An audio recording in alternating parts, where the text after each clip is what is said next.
بص يا سيدي، اي زملكاوي يقول لك احنا اكبر قلعه رياضيه في مصر واحنا بطولاتنا حلال وانتوا كل ده من الحرام والكلام ده كله، لازم تسمعوا الفيديو ده.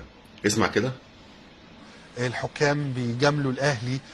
مش ما اقدرش اقول لك يا ابراهيم حاجه زي كده، لان ديت عمليه بتبقى عمليه، يعني عارف ازاي انت بتحاول تحسس نفسك انك دايما مظلوم. هو دايما الزمالك كده تحاول تحسس عيان نفسك بالاحساس دايما. بالاضطهاد خلاص، ده مش كان ايامكم يا كابتن حسن؟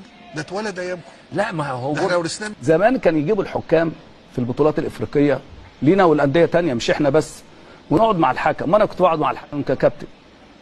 الحكم يقول لي عايز ضربه جزاء ولا تطرد لعيب، ومعايا الاداره ومعايا مدير الكوره ومعايا مدير اداري قاعدين معايا، اختار ايه؟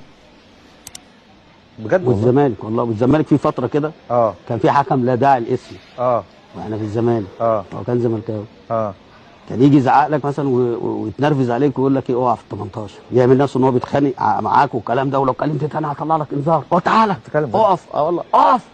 زي شويه نقول الحكام، شويه نقول مش عارف ايه، لكن ما كل العوامل دي المفروض فرقه كبيره، يعني المفروض ما ياثرش فينا كل الكلام دوت.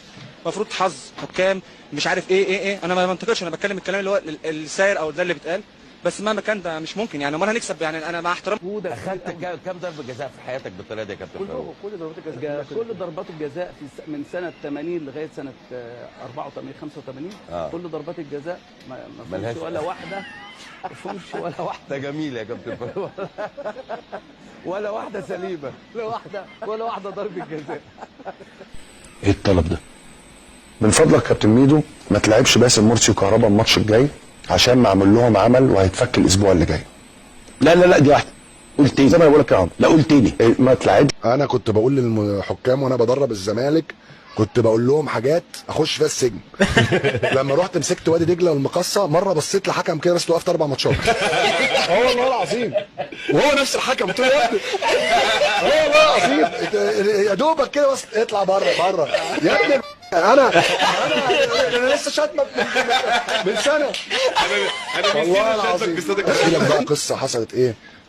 الكلام ده بقى على لسان رموزهم، يعني احنا ما جبناش حاجه من عندنا وما قلناش حاجه من عندنا.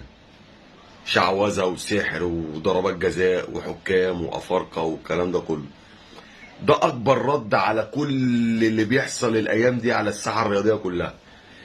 فيا ريت اعمل مشاركه للفيديو، ابعتها له عشان يسكت شويه بالله عليك.